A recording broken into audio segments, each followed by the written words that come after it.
bom para construir um país? Para responder isso, vamos olhar para dois dos países mais importantes da geopolítica global. O Japão é um país com 100 milhões de pessoas a menos do que o Brasil, um território 22 vezes menor e um PIB que é aproximadamente 3 vezes o brasileiro. Situado na região temperada do hemisfério norte, o arquipélago japonês não tem o clima mais adequado possível para a agricultura. Sua geografia montanhosa se deve ao fato de que o país se situa em um encontro entre placas tectônicas, no Anel de Fogo do Pacífico. Por esse mesmo motivo, a região é vulnerável a erupções vulcânicas e terremotos, como poucos outros lugares do mundo. A matriz econômica do Japão é altamente industrializada e orientada para a exportação. O país é conhecido por suas indústrias de alta tecnologia, como a automobilística, eletrônica e robótica. No entanto, o Japão também enfrenta desafios econômicos e demográficos, uma demanda interna estagnada e uma população envelhecida e em declínio. A área contínua dos Estados Unidos é comparável ao território brasileiro, abrigando uma população que é 116 milhões de pessoas maior do que a brasileira e um PIB equivalente a 13 vezes o nosso. A sua costa leste se estende desde o Golfo do México até o norte do Oceano Atlântico. Estando inteiramente situado na porção temperada do planeta, atravessa drásticas alterações climáticas ao longo do ano, especialmente o norte do país, acostumado a passar metade do ano congelado. A costa oeste é desértica, montanhosa e tectonicamente ativa, vulnerável principalmente a terremotos de grandes magnitudes por estar do outro lado do Anel de Fogo. A matriz econômica dos Estados Unidos é uma das mais diversificadas e avançadas do mundo. O país é uma potência econômica global, com uma economia de mercado altamente desenvolvida e orientada para o setor industrial, no entanto, profundamente desigual e incapaz, por desinteresse, de erradicar a miséria. Lugar bom é um conceito bem relativo, mas o que podemos tirar dessa breve análise é que países com territórios teoricamente muito mais difíceis do que o Brasil não estão necessariamente condenados a falhar. É claro que ter um território grande, climaticamente agradável, fértil, diverso em recursos naturais e não tão densamente populado, ajuda. Muitos dos países com os melhores índices de desenvolvimento humano e felicidade do mundo estão situados em lugares geograficamente desafiadores, inférteis, congelados, privados de luz por uma parte do ano, como os países nórdicos. Então, o que exatamente faz do Brasil um lugar muito mais habitável e por que isso nunca garantiu nosso desenvolvimento e felicidade? Em 1505, era publicado O Novo Mundo, obra de Américo Vespúcio, descrevendo sua viagem às Américas. Esses relatos tomaram conta do imaginário popular ibérico, especialmente o português, encantado com uma terra que parecia a descrição bíblica do Jardim do Éden. Uma natureza exuberante, uma biodiversidade incalculável, água à vontade, clima confortável o ano inteiro, em que todo tipo de recurso era abundante, ao ponto do ouro não significar nada para os nativos, que desfrutavam de uma terra onde, em se plantando, nela tudo dá. Essa ideia de um mundo novo e sem males inspirou a publicação de Utopia, de Thomas More, o primeiro de todo um gênero literário pautado nas belezas naturais e paisagens descritas pelos descobridores. A posição geográfica do Brasil é uma das mais privilegiadas do planeta Terra. À beira do Oceano Atlântico, ele tem acesso fácil aos mercados globais por via marítima, principalmente América do Norte, Europa e África. Nosso país é o mais longo longitudinalmente do mundo, ganhando do Chile por poucos quilômetros. Ele se estende desde a linha do Equador até a região temperada do Hemisfério Sul, como nenhum outro país do mundo. É curioso pensar que existem brasileiros que vivem no Hemisfério Norte, bem como muito abaixo do Trópico de Capricórnio, um gigante de proporções continentais. Com mais de 8 milhões e meio de quilômetros quadrados, somos o quinto maior país do mundo e fazemos fronteira com todos os países da América do Sul, com exceção do Chile e do Equador. Isso faz do Brasil um líder natural do bloco sul-americano. Diferente da América Espanhola, que cobre um pouco mais da metade do nosso continente, o Brasil nunca se fragmentou em várias nações, mas se manteve unido, fazendo da América Portuguesa o maior país do continente. Posicionado no centro da placa sul-americana, a atividade tectônica em território nacional é quase desprezível. Pelo menos, terremotos e tsunamis não estão na extensa lista de preocupações dos brasileiros. O clima brasileiro é muito diverso. O ambiente mais seco do nosso território é o semiárido nordestino, lar da caatinga, um dos biomas mais únicos do planeta Terra. Mesmo aqui na Mata Branca, a chuva anual transforma a paisagem e impede que se forme um deserto completo. O ambiente mais desafiador do Brasil, climaticamente falando, não é mais seco do que o interior da Espanha, por exemplo. Quer dizer, a culpa pelo baixo desenvolvimento humano na Caatinga não pode ser atribuída às suas características climáticas. Grande parte do norte e do sul do país são marcados por chuvas constantes durante todo o ano e são, portanto, regiões mais úmidas, embora influenciadas por sistemas climáticos diferentes. O Brasil Central, composto por áreas do Centro-Oeste e Sudeste, tem um padrão distinto de chuvas e calor durante o verão e temperaturas mais frias e secas durante o inverno. O interessante é que a área ao redor do Trópico de Capricórnio tende a ser um deserto em praticamente todas as partes do mundo, como o Outback australiano, o deserto da Namíbia africano e o Atacama, na costa oeste da América do Sul. Essa região do Brasil só não é desértica por conta de um corredor de umidade que se forma no verão, deslocando água da porção tropical do Oceano Atlântico continente adentro. Essa água é jogada de volta na atmosfera pela floresta amazônica e então direcionada para baixo pela Cordilheira dos Andes. Esses são os chamados rios voadores. Sem a floresta tropical e a cordilheira, eles jamais se formariam. Mais uma feliz coincidência que faz do Brasil ainda mais produtivo biologicamente do que outros lugares que compartilham sua posição geográfica. A média de temperatura do nosso país é bastante alta, de 24 graus Celsius em comparação com os 16 graus argentinos, por exemplo. Isso significa que, apesar de extremos de calor e frio pontuais, nos deleitamos com temperaturas confortáveis o ano inteiro.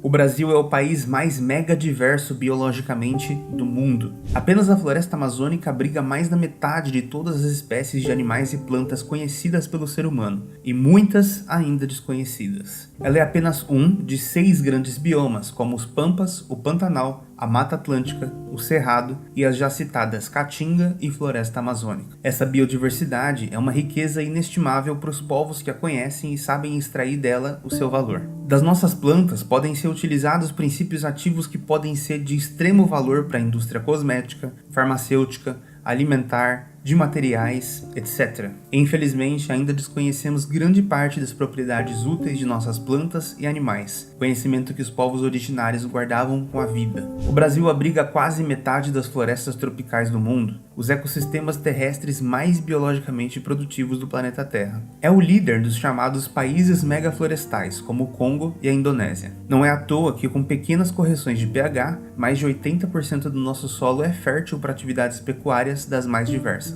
Mas a biológica não é a única diversidade que o Brasil se destaca.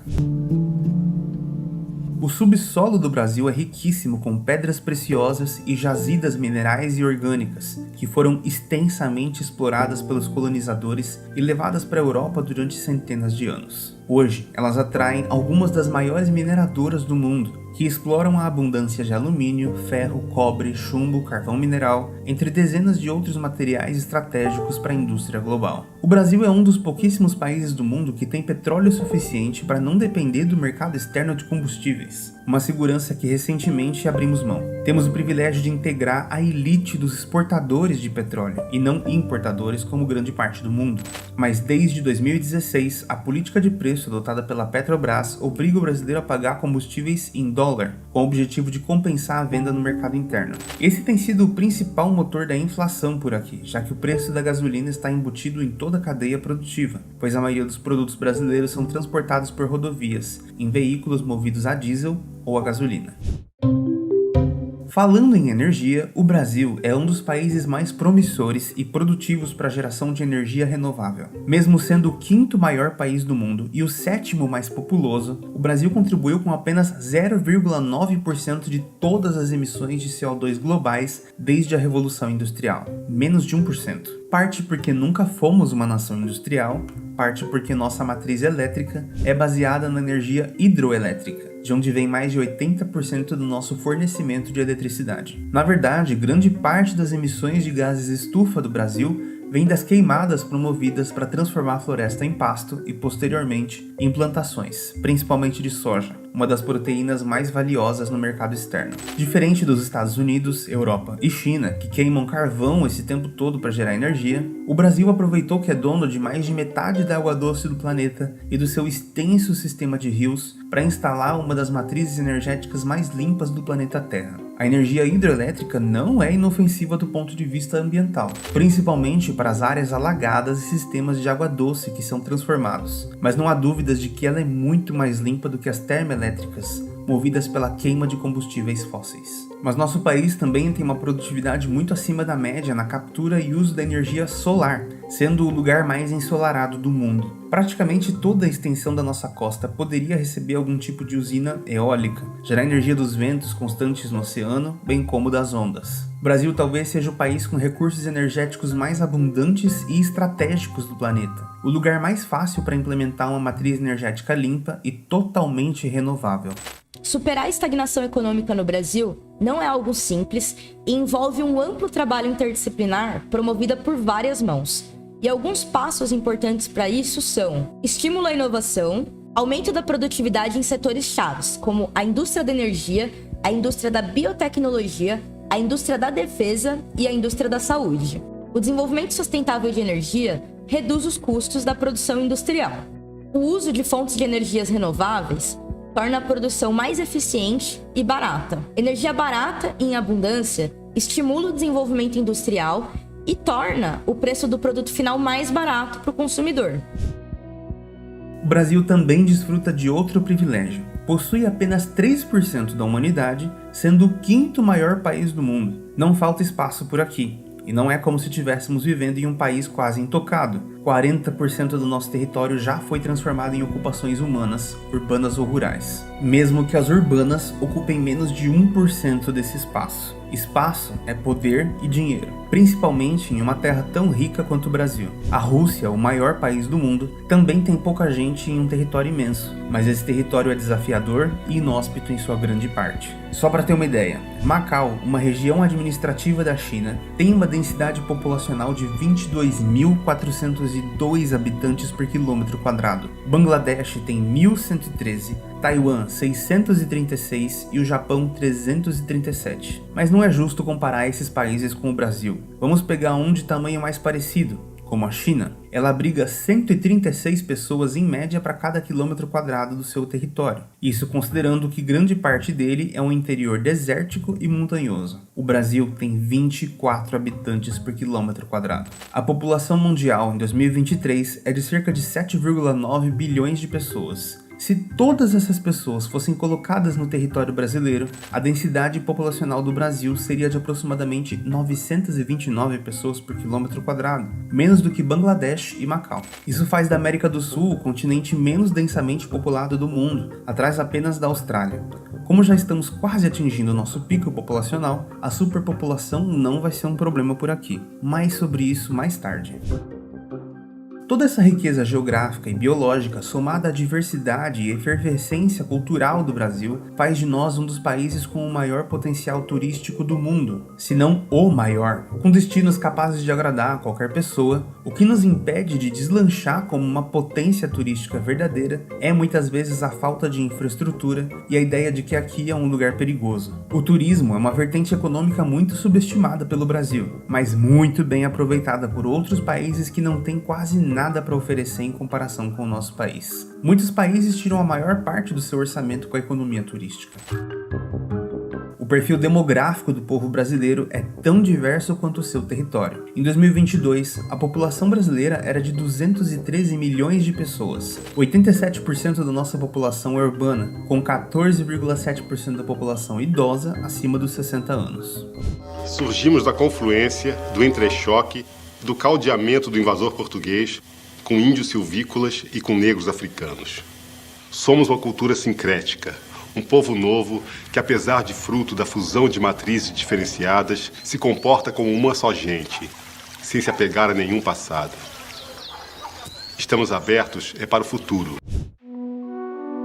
Quando a invasão e conquista portuguesa começou, seu objetivo era fundar uma colônia extrativista voltada para atender os interesses do mercado externo, fazendo de Portugal uma nação extremamente rica e poderosa. O açúcar e mais tarde as pedras preciosas e o café foram alguns dos bens que o Brasil exportou para o mundo durante seus primeiros séculos de existência. Diferente da Inglaterra, que mandava famílias inteiras para se estabelecerem nas colônias do Novo Mundo, os portugueses mandavam majoritariamente seus homens, que para reproduzir sua força de trabalho, se embrenharam na estrutura familiar das aldeias, engravidando, com ou sem consentimento, as mulheres indígenas. Por isso dizemos que a mãe do Brasil é indígena. Análises genéticas recentes do nosso DNA mitocondrial, herdado apenas da linhagem materna, confirmam isso. Logo, começou o capítulo mais macabro da nossa história. O tráfico de vidas negras que sequestrou mais de 6 milhões de pessoas da costa africana para a escravidão nas lavouras brasileiras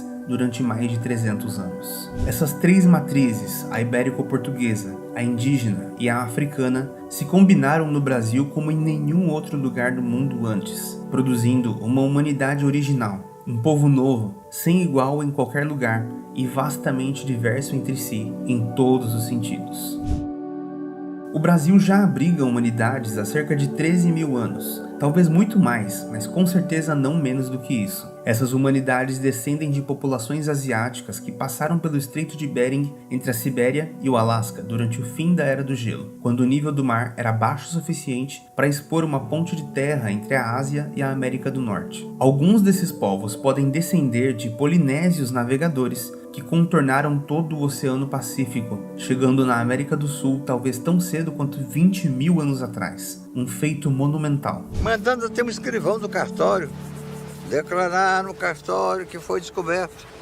Isso foi em 1500. Mas ele preexistia há muito. Fisicamente, biotericamente, biologicamente e humanamente, com a humanidade indígena. Humanidade diferente. De uma gente que agradecia a Deus o mundo ser tão bonito. Que existia para viver a vida, para gozar a vida. A finalidade da vida era viver. Nosso país já abrigou centenas de nações altamente sofisticadas, que falavam milhares de línguas diferentes, com uma grande parte tendo sido perdida, mas com uma parte que resiste até hoje. Muitos povos originários vivem aqui com os mais diversos graus de interação com o mundo colonizado. Ainda existem comunidades indígenas intocadas na Amazônia. Os povos ameríndios contribuíram significativamente na formação da nossa cultura, com a nossa língua, alimentação, folclore, entre muitos outros. Há muitas ideias erradas sobre os indígenas. Eles são grandes artesãos, guerreiros, agricultores, artistas, capazes de fazerem casas imensas que abrigam 600 pessoas, estradas, canoas e uma diversidade de armas, ferramentas e objetos de argila e vime. Sem contar o seu imenso conhecimento, sabedoria e sensibilidade para com a floresta e suas muitas medicinas. Muito aprendemos com eles, e teríamos aprendido muito mais, se não fosse um massacre promovido pelos conquistadores. 10 milênios de tradição nesse território, e o mais valioso de todos esses saberes, muito provavelmente, era como viver em harmonia com a natureza mais rica do planeta Terra. Os povos que foram trazidos à força da costa oeste da África para o Brasil pertenciam a uma vasta gama de povos, todos altamente sofisticados, de agricultores, artesãos, arquitetos, criadores de gado e metalúrgicos. Para eles, o ferro tinha um valor transcendental. Esses povos são vastamente diversos entre si, porque habitam o continente que é a mãe da humanidade, a África. Nossa espécie surgiu na África há pelo menos 300 mil anos.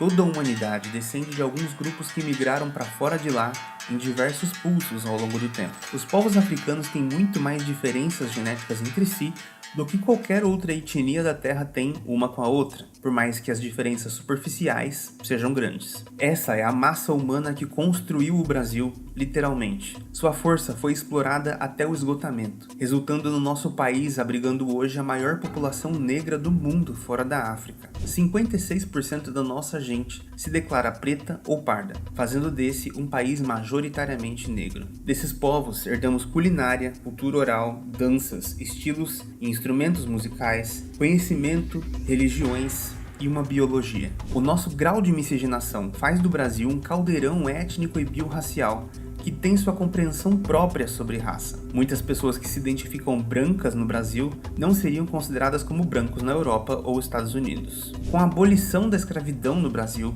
o último país do mundo a fazer isso, mais de 100 anos depois dos Estados Unidos, a mão de obra foi substituída com o trabalho de imigrantes, muitos deles japoneses, italianos, holandeses, dentre muitas outras etnias que definiram o final do século XIX e início do século XX. Essa onda de imigração adicionou um componente internacional diverso à nossa matriz cultural, étnica e biorracial, mas foi o que garantiu a quase completa exclusão das populações negras do trabalho formal. Não tendo recebido qualquer tipo de indenização ou terras pelos anos de trabalho forçado, formava-se quase uma comunidade independente, que até hoje luta para fazer parte do Brasil. Hoje, mais da metade do Brasil é negra, mais de 80% de todos os moradores de favelas e comunidades são negros.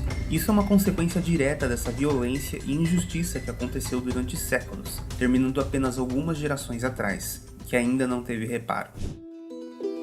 Os colonizadores que traficavam essas pessoas para o Brasil eram navegadores mercantilistas fortemente religiosos que gostavam muito de açúcar. Nossa matriz etnobiológica portuguesa lusitana é, por sua vez, também um caldeirão cultural. Portugal é tida como a nação mais antiga do mundo, tendo fronteiras estáveis há mais de 800 anos. Essa civilização sofreu influências de invasões gregas, romanas, turcas e árabes durante o último par de milênios, e delas herdaram tudo que são. Estando completamente cercados geograficamente pelo inimigo em terra, a única saída para os portugueses era o oceano. Eles foram na época os navegadores mais hábeis e tecnologicamente avançados do mundo. É impressionante que essa pequena nação, com menos de 1 milhão de pessoas na época, tenha se lançado ao mar para fundar as primeiras civilizações globais. Aqui, tentaram reproduzir o seu estilo de vida, adequado às condições europeias, sem conhecer de perto as imensas riquezas naturais desse lugar, expulsando aos poucos os povos originários de seus territórios, ocupando-os com cidades porcas e plantações de canas-de-açúcar movidas a trabalho forçado.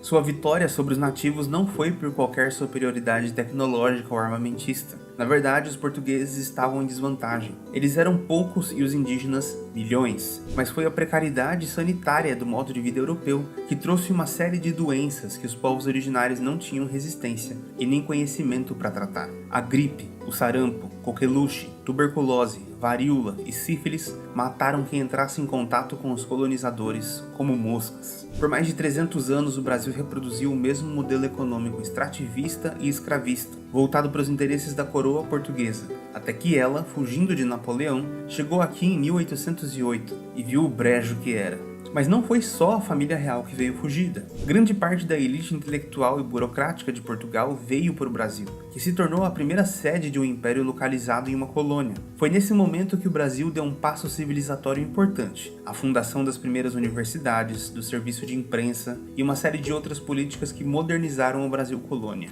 O futuro do Brasil, ele depende do sentimento de brasilidade. Será que nós nos sentimos verdadeiramente brasileiros e brasileiras? Que nós nos sentimos integrados e que nós nos valorizamos como povo? Porque tão importante quanto pensar sobre qualquer outro problema do nosso país, é pensar justamente sobre essa visão que nós temos de nós mesmos, se sentimos que pertencemos de fato a essa nação que é única, apesar dessas origens que costumam ser tão diversas.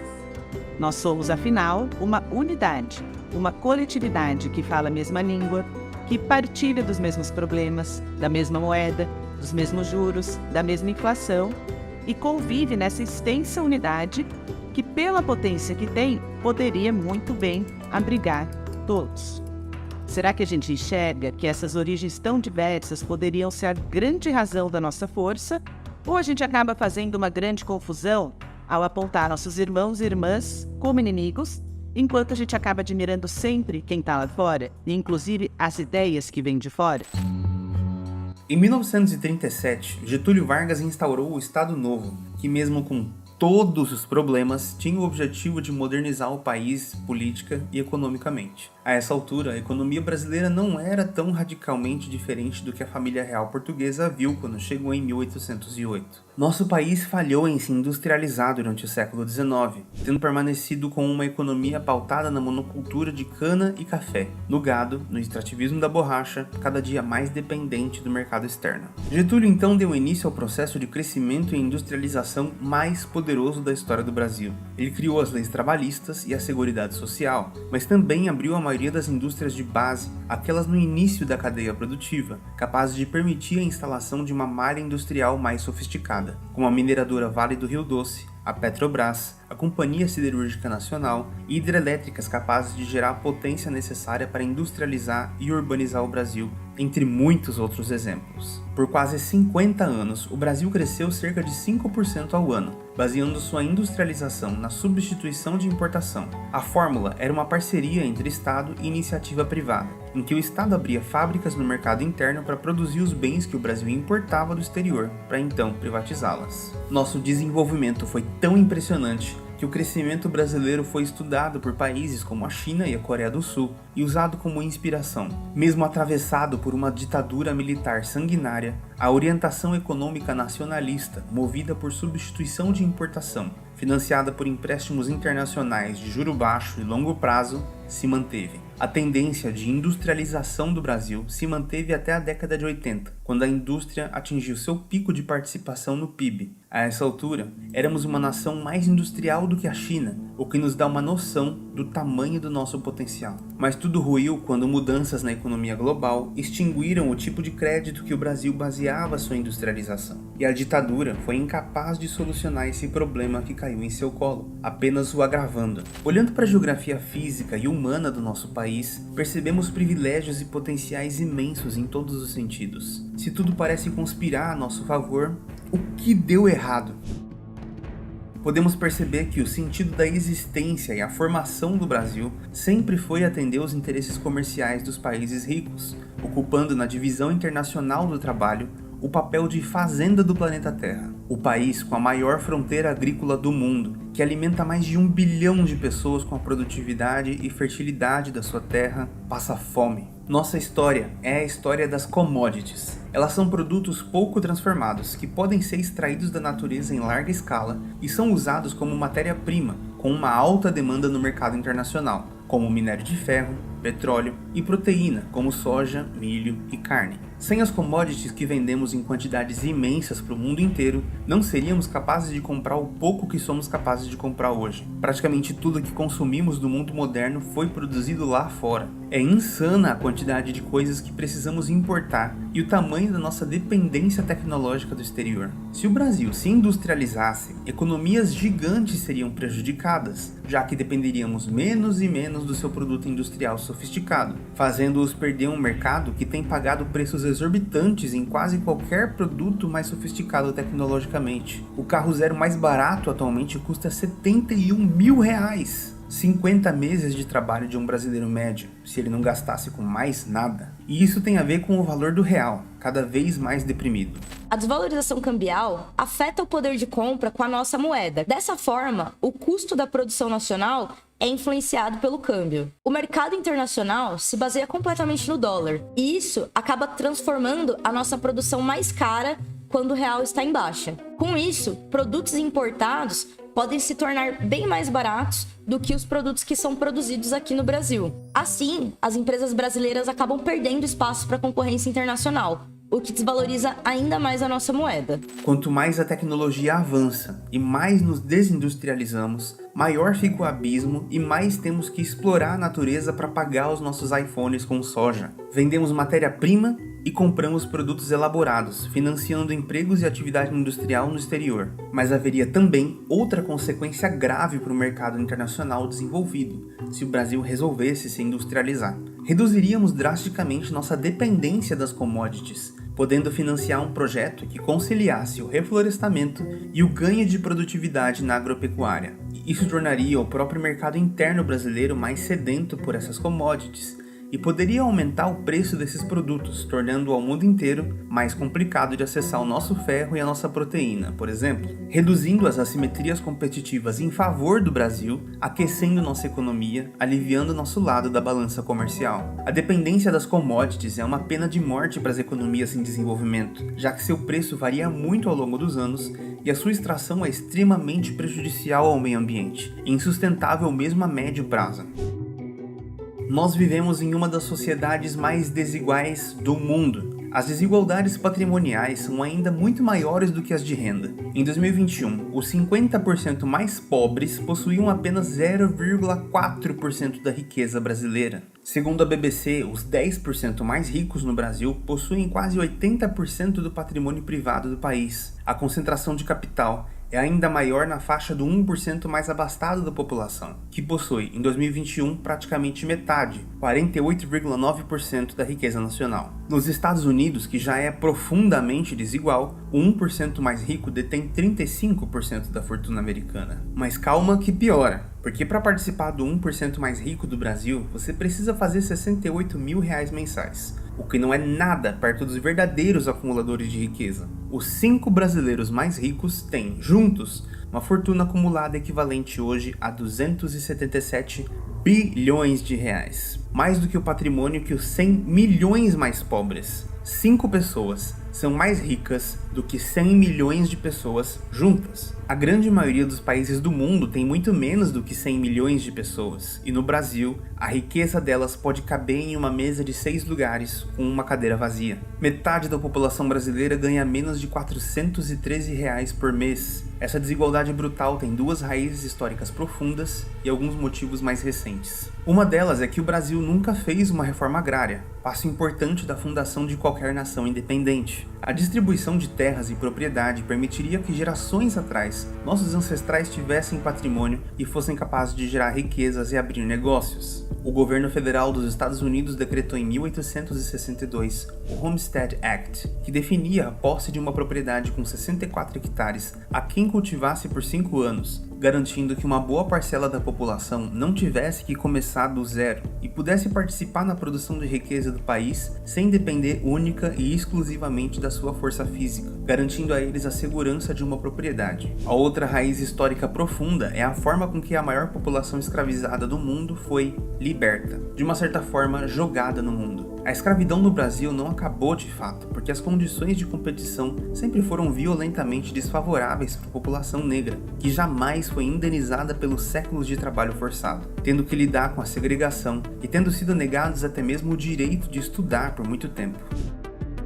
Durante a fase de industrialização explosiva do Brasil, no século XX, passamos de ter uma população 80% rural para uma 80% urbana mais rápido do que em qualquer outro lugar do mundo. Segundo o IBGE, de 1950 até 1980, o Brasil sofreu um intenso processo de êxodo rural. A mecanização da produção agrícola expulsou trabalhadores do campo das suas pequenas propriedades, que se deslocaram para cidades em busca de oportunidades de trabalho. Hoje, o deslocamento do campo para a cidade continua, porém em percentuais menores. O intenso processo de urbanização no Brasil gerou o fenômeno da metropolização e, consequentemente, o desenvolvimento de grandes centros metropolitanos, como São Paulo, Rio de Janeiro, Porto Alegre, Salvador, Goiânia, Manaus, entre outros. Mas as cidades, por mais que se industrializando, não tinham oportunidade suficiente para toda essa massa humana e nessa velocidade. O resultado foi um colapso urbano que fez com que as grandes cidades brasileiras crescessem desorganizadamente, sem planejamento e, em grande parte, de forma irregular. Isso explica porque, mesmo com uma baixíssima densidade populacional, vivemos em cidades apertadas, congestionadas, alagadas e com as casas coladas umas nas outras, como se estivéssemos economizando espaço em uma ilha. Tudo porque aqui impera o grande latifúndio. A agricultura familiar de pequena escala foi dando espaço a um tipo de monocultura extensiva que domina a economia brasileira até hoje, atendendo ao mercado de commodities. A expansão do agro brasileira, causada por um boom no preço das commodities, movida por uma imensa massa humana chinesa ascendendo a classe média e desenvolvendo um apetite por proteína brasileira, foi o que nos trouxe um moderado conforto orçamentário para consumir como se nós estivéssemos nos industrializando. Quando os preços das commodities estão altos, os governos aumentam a quantidade de crédito no mercado. Isso faz com que as pessoas consumam mais, mas quase tudo importado. Isso dificulta e deprime a indústria nacional, incapaz de competir com a escala e tecnologia chinesa, por exemplo. Com isso, as pessoas perdem os empregos industriais, que pagam melhor, se endividam e acabam mais pobres do que eram antes do ciclo de consumo. A ascensão do Brasil à classe média foi uma farsa, porque os ciclos de consumo que experimentamos foram financiados principalmente pelo setor agrícola crescente, às custas do meio ambiente. O agronegócio brasileiro é uma atividade devastadora para o meio ambiente,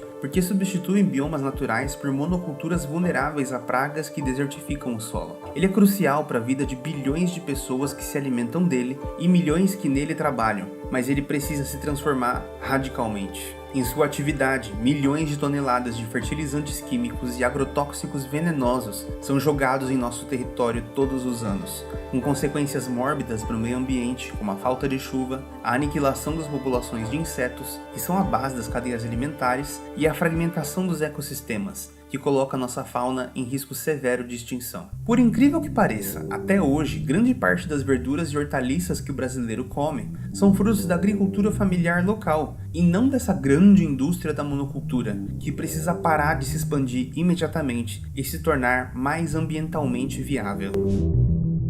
Nosso sistema financeiro é muito diferente e precisa ser olhado com atenção. O Brasil possui 4 dos 10 bancos mais poderosos do mundo, mesmo sendo a 12ª economia global. Bom, com esse setor financeiro potente, os brasileiros deviam ter acesso a crédito fácil e barato, certo? Ha, ha, ha. No mundo desenvolvido, os bancos crescem e ganham dinheiro competindo para oferecer para os clientes as melhores condições e investindo em negócios que crescem, dão certo e pagam uma margem de lucro moderada para o banco, sendo assim, aliados importantes do crescimento econômico. No Brasil, isso não poderia ser mais diferente. Praticamente não há competição aqui, sendo o setor financeiro dominado por um cartel oligopólico que mantém os juros mais altos do planeta há décadas. A consequência é uma economia estagnada e uma população de quase 80% endividada. Com 80% das pessoas com nome sujo, é praticamente impossível fazer a roda da economia girar. O único setor que se beneficia é justamente o causador disso, o bancário. Aqui, a riqueza dos bancos é construída com base nos juros violentos e no endividamento estrutural da população brasileira. O juro é basicamente o preço do dinheiro, e aqui eles são sistematicamente mais altos do que a lucratividade a curto e médio prazo de uma empresa recém-aberta. Ou seja, aqui não vale a pena empreender e abrir empresas, a não ser que você já tenha muito dinheiro. Caso contrário, vai ser prejuízo. O motivo alegado dos juros altos é controlar a inflação. No entanto, a inflação no Brasil não funciona como os manuais de economia ditam.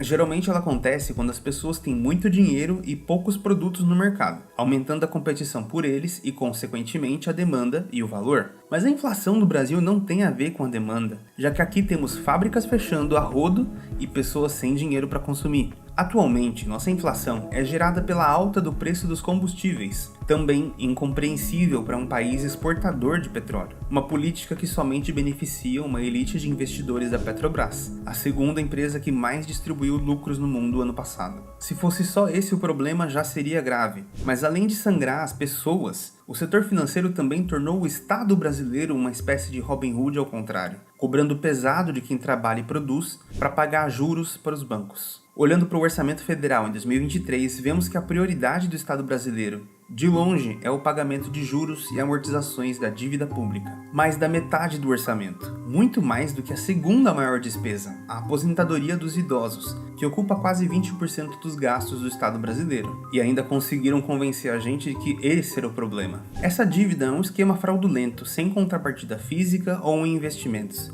servindo apenas para inflar o sistema financeiro, com uma série de leis e dispositivos que garantem a lucratividade máxima dos bancos, como a remuneração da sobra de caixa. Eles foram o único setor da economia que cresceu durante a pandemia, tendo consumido a maior parte dos recursos deslocados para mitigar os efeitos econômicos da crise, sem liberar o crédito mais barato, como combinado. Pare para pensar nisso. Mais da metade de todos os impostos que você paga vão direto para os bancos. Para comparar, a educação ocupa 2,59% do orçamento, a saúde 2,62%. Essa dívida é gerada pelo próprio Estado a uma taxa de juros determinada pelo Banco Central, com 2 bancos públicos vergonhosamente participando do cartel do juro alto. Ela está arquitetada de tal maneira que quanto mais se paga, mais se deve. E ela é o único setor do orçamento que não foi proibido de crescer durante 20 anos pela PEC 95 do teto de gastos, o que significa que durante 20 anos, qualquer coisa que o Brasil crescer vai ser destinado ao pagamento da dívida pública. É verdade que uma minoria pequena se beneficia desses pagamentos, mas às custas do prejuízo da esmagadora maioria. Nossa política financeira é uma das principais fontes de estagnação econômica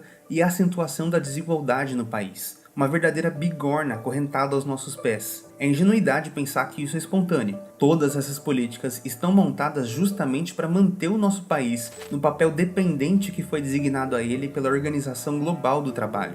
O sistema financeiro nacional apresenta uma alta taxa de juros. Essas altas taxas desestimulam o investimento no setor industrial. Os investidores optam por investir em atividades econômicas mais rentáveis e com menor risco. Com isso, a desindustrialização do Brasil é afetada diretamente. Assim, o setor industrial sofre com uma falta de investimentos. E as atividades financeiras acabam se tornando mais atrativas para esses investidores. O Brasil está sendo recolonizado. Precisamos de reformas financeiras e tributárias progressivas e mais justas que cobrem de quem pode pagar e que façam o mercado financeiro cumprir sua função, financiar o desenvolvimento nacional e não atrasá-lo. Esse sistema financeiro canibal foi instalado aqui justamente para atrasar e reverter a industrialização brasileira, e é preciso uma imensa quantidade de rebeldia geopolítica para enfrentá-lo. Nossa cultura democrática é frágil, incipiente, intolerante e com baixíssima participação popular. Os brasileiros perdem tempo demais discutindo pautas pontuais e polêmicas, muitas vezes distorcidas, mas prestam pouca atenção em discussões que de fato poderiam nos unir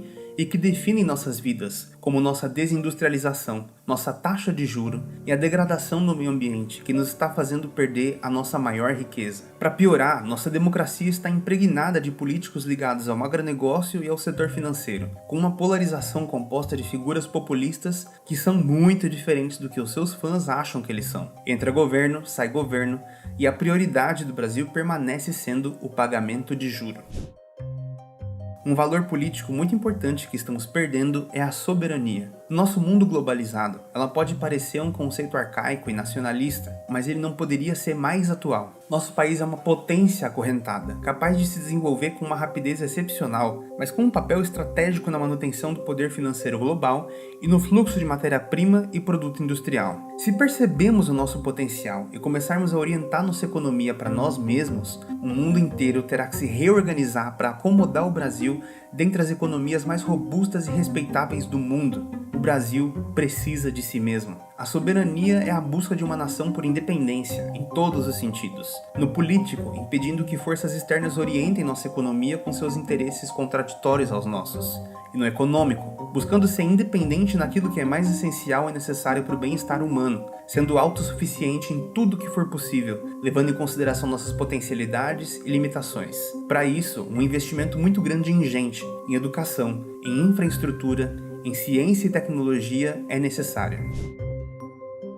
A tecnologia, na verdade, está se tornando um fator cada vez mais central na geopolítica planetária, com a quarta revolução industrial, a economia do conhecimento. As maiores companhias do mundo hoje são as gigantes da informação. Hoje, ela é mais valiosa do que o ouro, o petróleo ou qualquer commodity, porque é ela que organiza o consumo em massas. Pela primeira vez na história da humanidade, o ativo mais valioso é imaterial, a informação. A economia do conhecimento é um modelo econômico baseado na geração, distribuição e aplicação do conhecimento. Hoje, ela é fundamental para a geração de riqueza e para o desenvolvimento econômico. Enquanto a economia tradicional se baseia em recursos naturais, trabalho e capital, a economia do conhecimento concentra-se no saber, na inovação e na tecnologia como os principais fatores de produção. Ela se baseia em setores de alta tecnologia, como a tecnologia da informação, a biotecnologia, a engenharia biomédica, o desenvolvimento de novos materiais e demais setores de pesquisa e desenvolvimento. O desenvolvimento da economia do conhecimento é essencial para o crescimento sustentável das economias modernas.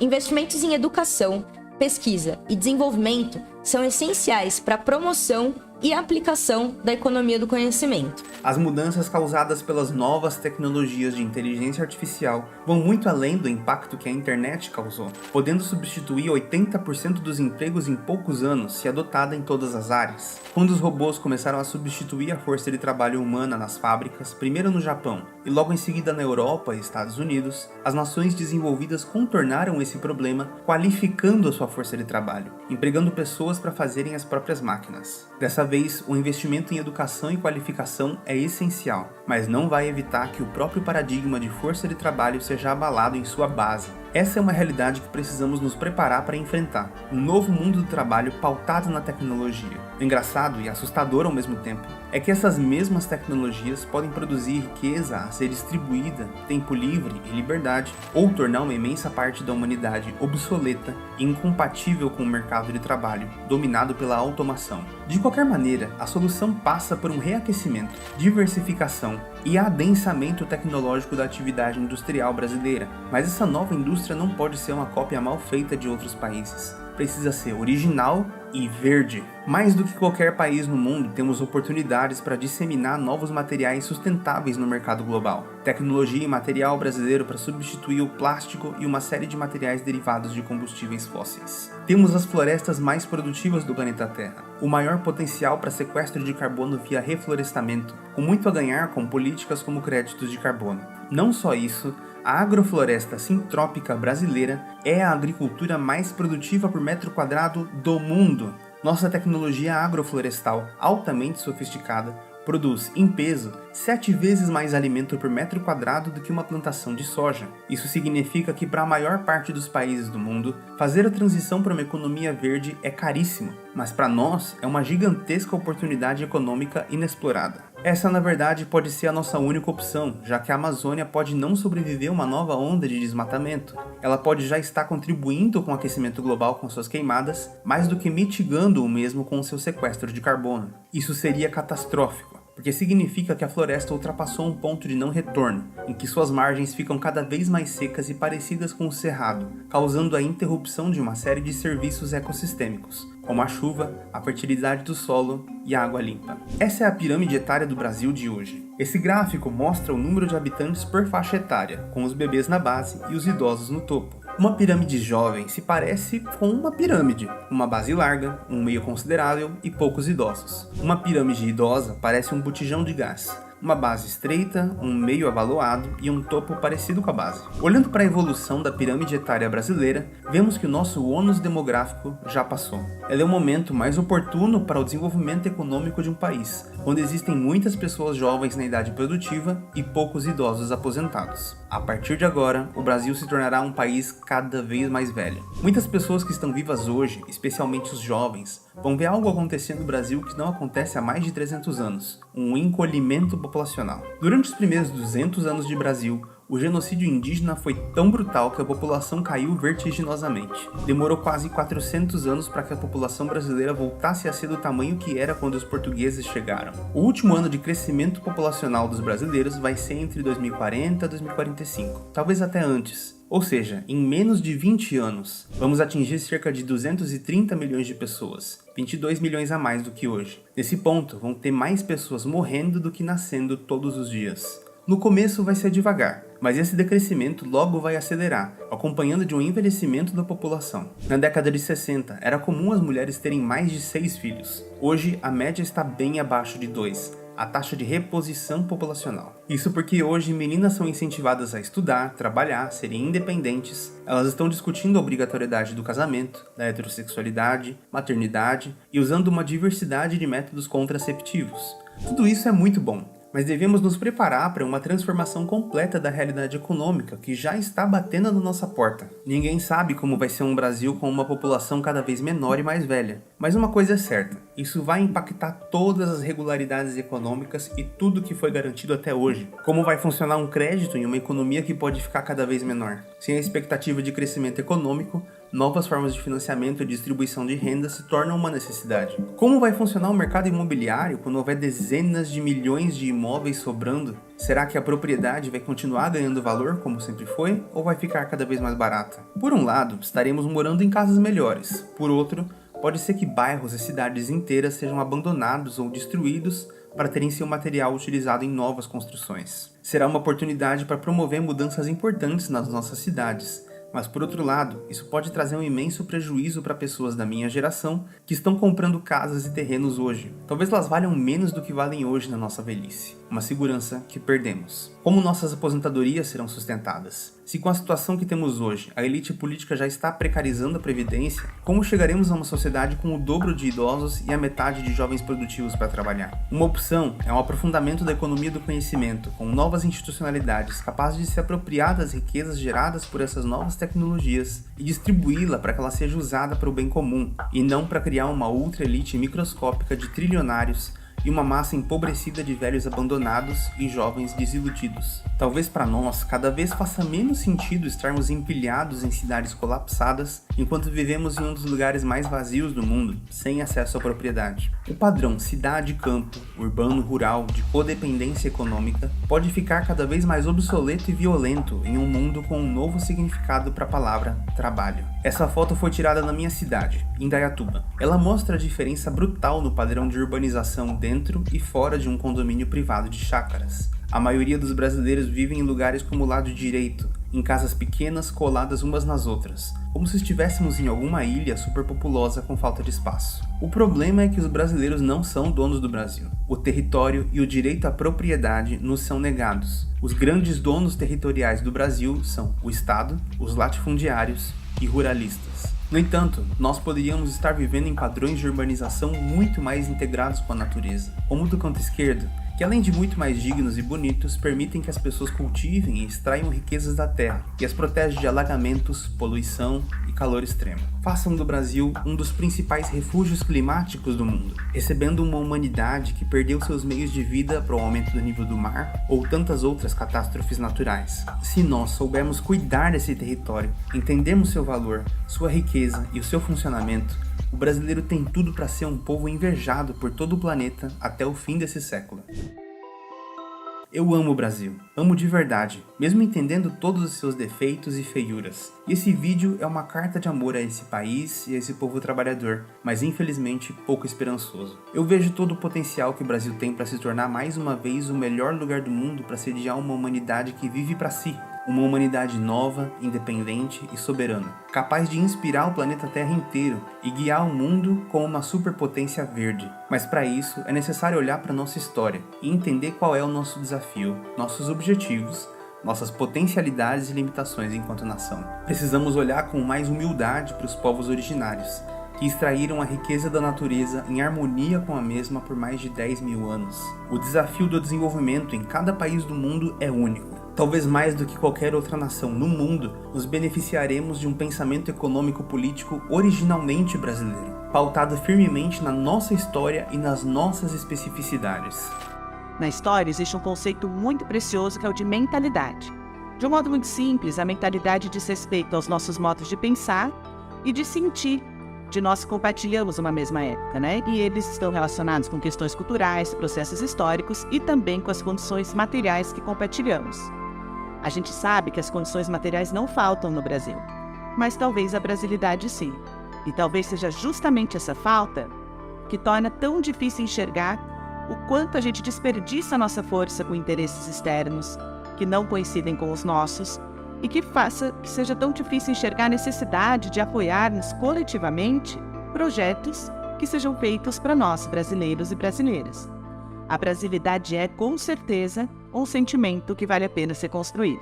O Brasil ainda não terminou de ser construído. Mais da metade das pessoas que vivem aqui não tem sequer acesso ao saneamento básico. Temos pautas do século XVIII para resolver, como a reforma agrária, pautas do século XIX, como a industrialização, pautas do século XX, como o desenvolvimento de infraestrutura e distribuição de renda, e as pautas do século XXI, como a economia do conhecimento, tudo ao mesmo tempo, em uma economia que já passou do seu ônus demográfico e precisa se preparar para envelhecer sem produzir uma massa de idosos miseráveis e lançados à própria sorte. Alguns países são pequenos demais, alguns países são frios demais, desérticos demais, ou não têm acesso ao oceano e todos os seus recursos naturais. Alguns países estão velhos demais, ou são privados de recursos naturais básicos pela própria geografia. Alguns países são destruídos de tempos em tempos por tragédias como tsunamis, furacões, terremotos. Outros têm muita gente para pouco espaço, mas não o Brasil. Do ponto de vista geográfico, climático, energético, demográfico, temos condições invejáveis para qualquer país do mundo. É na nossa história que está o problema. Mas a história é uma coisa engraçada. História não é destino, é quase um verbo, algo que está nas nossas mãos e que fazemos todo dia, querendo ou não. Precisamos entender o nosso potencial para perceber quem e como está nos arrastando para baixo e então agir. Como vamos fazer isso? Eu não sei, mas essa é a tarefa da nossa geração. Não a abandonemos. Esse vídeo foi baseado na obra de Darcy Ribeiro, O Povo Brasileiro, e na Economia do Conhecimento do Roberto Mangabeira Unger. Minhas opiniões econômicas e políticas transpareceram, mas eu tô acostumado com isso, porque falar de evolução é profundamente político. Esse é o debate saudável. Concordar e discordar faz parte. Não precisamos desqualificar as pessoas. Digo isso porque sei que o vídeo de hoje foi um tema sensível, então é óbvio que esse vídeo foi baseado em fatos, porque não é minha intenção mentir. Mas a minha visão dos fatos é única e particular, assim como a sua. E que bom, é assim que aprendemos juntos. Eu sei que hoje eu saí um pouco do tema, mas fiquem tranquilos, eu não vou parar de fazer vídeos sobre paleontologia e evolução. Estamos trabalhando para conciliar a produção de vídeos como esse que você acabou de ver e documentários como a continuação da série sobre a história da vida. Mas a pressa é inimiga da perfeição. Espero que entendam que estamos trabalhando para fazer algo verdadeiramente especial. Aliás, já assistiu nosso documentário mais recente sobre as cores reais de 5 dinossauros? Passamos 4 meses animando esses animais, o resultado está fantástico, mas a maioria dos inscritos ainda não viu, então corre ver. Se você quer entender mais e começar a estudar História Natural e Paleontologia, dê uma olhada na aula inaugural do meu curso, Evolução, Terra e Tempo. Para ter acesso ao curso completo, é só se tornar membro do canal por apenas R$ 7,99 leves reais mensais. É algo que também pode ajudar muito em vestibulares e concursos, além de ser a melhor maneira de longe de ajudar esse canal a continuar existindo e postando. E se você gosta de dinossauros como eu gosto, eu recomendo você acessar abcterra.com e dar uma olhada na coleção monocromática 3D, parceria com a Fábrica 3D. Eles são obras do incrível Lucas Mateus e vão ficar incríveis na sua casa também. Borelopelta, Mamute, Giganotossauros e Tiranossauros estão disponíveis por tempo limitado. Falando em tecnologia e impressão 3D, agradecimento imenso a Tabata Ganga, engenheira biomédica e mestranda em inovação tecnológica, com quem eu sempre aprendo muito. Recentemente, ela e a equipe dela foram selecionados para fazer um intercâmbio na Alemanha para desenvolverem um projeto Mão 3D, que tem como objetivo fornecer próteses, órteses e tecnologia assistiva de forma gratuita para pessoas com deficiência em todo o Brasil. Se puder, ajude a realizar essa viagem doando na vaquinha. Link na descrição. Quero agradecer também a Tamara Prior, minha amiga historiadora, mestre em medicina e pesquisadora da saúde dos humanos e dos cavalos, que acabou de lançar o e-book Cavalos Gostam de Ser Montados? Já sabe, link na descrição. Como sempre, muito obrigado por acompanhar até o final e tenha uma ótima vida.